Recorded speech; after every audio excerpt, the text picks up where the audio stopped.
Alright, well, as you guys watched the last video there, we stopped on forehead. Alright, so thought I'd chase this one up a bit more. So yeah, I typed forehead in and got some cool ones rock up. Alright, so as we found out, forehead means the same as faith or your belief in that sort of thinking, that sort of way. Alright, so, and receive his mark in his forehead, right? In. So I typed forehead in here, and as you've seen, all the other foreheads were in Revelation, right? So you can only see two here. So the only way to find the foreheads is you put on your Strongs, right? And then you click on that number, you'll come up with here, and this is where you'll find the other 8. Alright, that are all in Revelation. And that means the space between the eyes. Alright, so that, like, even if you thought this was the brow or the forehead, as we say nowadays, it's actually, if you put your finger in the space between your eyes, that's not on your forehead, is it? So that's why a lot of people had difficulty trying to suss out what it is. So this actually shows what it is even better. So this is Old Testament, so that's why the number will be different. Alright, so you got here H, alright, and that's G, Hebrew and Greek. So yeah, so this one would be different. So yeah, the only time forehead in the New Testament is in Revelation, and here it is in the Old Testament. And what does it apply to? Let's see what a forehead applies to.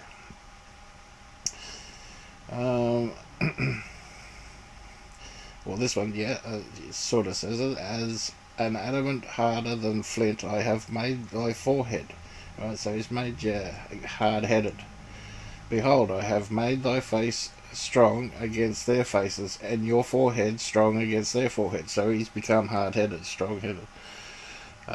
Therefore the showers have been withholden, and there has been no latter rain, and thou hast a whore's forehead. Thou refuses to be ashamed. so you know, immovable, strong-willed, annoyingly so.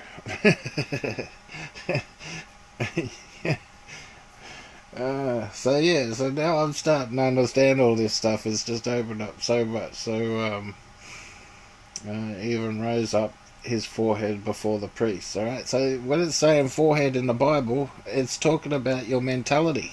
That's exactly what it is. So the mark of the beast is your mentality, and received his mark on his forehead.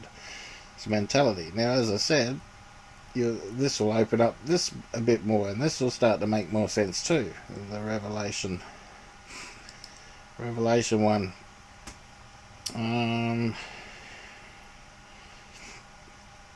Which was this? And the same shall drink the wrath of God. Forehead, receive the mark.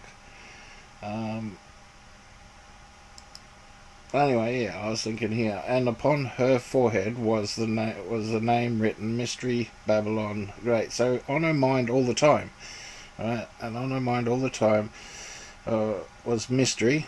There's a comma. Babylon the Great, the mother of harlots and abominations of the earth. So all this sort of stuff was on the mind of this thing.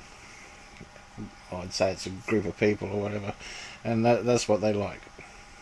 So yeah. Alright, the angel following the voice, worship the beast, receive his mark in his forehead, or in his hand. So this, remember in the last one I was saying, this is faith and works. Alright, just like God, that Satan mimics God, and he does it all upside down. Faith and works.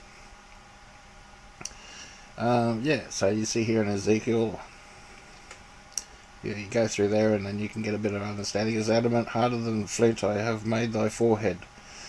Fear them not, neither be dismayed in their looks, though they be rebellious house. There's the other Ezekiels. Therefore showers have been withholden. Yeah. So what? Alright, yeah, there's the Mystery Babylon. Alright, so And the woman was arrayed in purple and scarlet in colour, and decked out with gold and precious stones and pearls, and having a cup in her hand. This is in her hand too, right? So that's works. There we go. I just noticed that. In her hand, full of abominations and filthiness of the corruption. So, yeah, so this here is her faith, and that's the works. In her hand, full of abominations, filthiness of her fornication. And upon her forehead, on her mind all the time, and that's her faith. Alright. Well, that's cool. Okay, so yeah, then we get to this Acts, and I was looking for other bits of for, right? So this word forehead. Now that I'm starting to get an understanding of what for means, forehead. Here you'll see an Acts is for ship. Alright, so where does this one start off? I think I had it there somewhere. Oh yeah, the shipman. Okay, so yeah, this one's about shipwreck, right? And I think this might be about the 144,000. I got an inkling anyway. I just think something along the lines of that. So you and now I exhort you in good cheer, and there shall be no loss of any man's life. For there stood by me this night the angel of God, whose I am, and whom I serve, saying, Fear not, Paul, thou must be brought before Caesar, and lo, God has given thee all them that sail with thee. So he's got all these soldiers, and a captain and all that in his ship. And I would say these are like, when it comes to the sealed 144, this would be like Christians going with other Christians that think they're Christians, but they're not really. But we'll see. Okay, how about we must be cast upon a certain island. So I'm thinking this might be like Mount Zion or something. But when the 14th night was come, so this 14 is a big one in my group. I'll call the 14ers. 14ers, yeah. So okay, and as the shipmen were about to flee out of the ship, now the ship's like safety or whatever. Cast out the anchors of the stern. Wished for a day means to pray for a day. Okay, and the shipmen were about to flee off the ship when they had let down the little boat. So they got a little boat there. Now, this here, under colour, as though they would have cast anchors out of the fore ship. Alright, so you'll see the fore ship. So that's thinking, or your mind. Alright, so under colour means to pretend, to fake, to act. Alright, play acting. They were just play acting. And they were about to flee out of the ship that God gave, right? The ship's from God. These men are also working for God, right? Because Paul just said, the angel said that God has given them to him, right? So they're working for God, and they were about to flee, right? Paul said to the centurion, the soldiers, except these abide in the ship, you cannot be saved. So, all right, so you're either saved or not saved. You know what I'm saying? So they'll go to hell if they don't abide on God's ship. The soldiers cut the ropes of the boat and let her fall off. So they gave up on that idea. They stopped trying to save themselves. Right? These these soldiers are their works trying to save themselves. They're trying to do works to save themselves. The day was beseech them all to take meat. Right? So meat is like you've got milk and then you got meat. So meat is like better teachings, stronger teachings, and saying the day is the 14th day that ye have tarried and continued fasting. So it's like been 14 days since they've like listened to him. They haven't taken any meat. Wherefore I pray that you take meat, for this is for your health. This is so he's trying to explain to him, this is for your faith. For there shall not be a hair fall from your head of any of you. All right. And when he has spoken, our Father who art in heaven, give us today our daily bread. They'd given thanks to God and presented them all, and they'd broken it and began to eat. So he took bread. Alright, so they're coming more under God. And then when they are all good cheer, they also took some meat. So now that they're happy, they're taking the stronger stuff, not on milk anymore. Go through that part. And when it was the one with the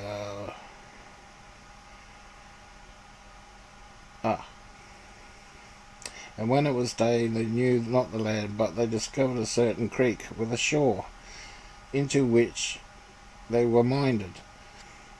Alright, so they wanted to head there, and if it were possible, to thrust the ship.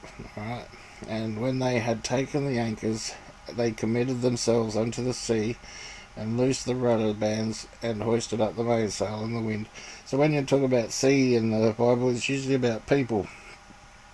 And falling into a place where the two seas met, and they ran the ship aground, and the fore part, right, like forehead, stuck fast and remained unmovable.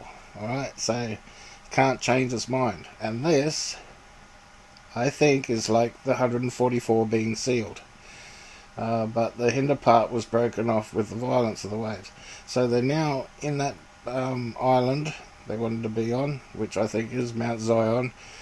Their minds have been sealed, they're stuck, they cannot be changed or persuaded from their path. What we got there? I heard the number of them which were sealed, and they were sealed, and 144,000. Alright, now I also think, where was I?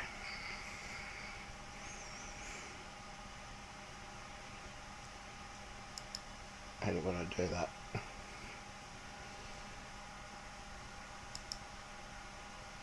X, that's where I was. Yeah, so I also think these two seas, that where the seas met, I think that's House Israel and House Judah. Alright, and the soldiers' counsel was to kill the prisoners, lest any of them should swim out and escape. But the centurion, willing to save Paul, kept them to their purpose. So they've converted all this lot here. Probably crazy Catholics or something. and they've all gone and done their thing. So that's really cool. I've sort of seen that there. So now we got sealed. Revelation. Alright, so all the sealed. And I heard the number of them which were sealed, and they were sealed 144,000. Okay, so seal. To set a seal upon, to mark. Mark with a seal. Security from Satan. Alright. So this is the important part of a seal. They cannot be corrupted by Satan. They won't fall for Satan's tricks. They're steadfast now in order to mark a personal thing. Seal, stamp. So can't be swayed. Alright, cannot be deceived, cannot be tricked. Done did. They've met God, understand God, trust God, know exactly who He is. They've had their training and all that sort of stuff. They can't be moved. Full stop. Alright, so yeah. Next, that's another cool one. They just keep coming. Everything's opening up. Alright, God bless.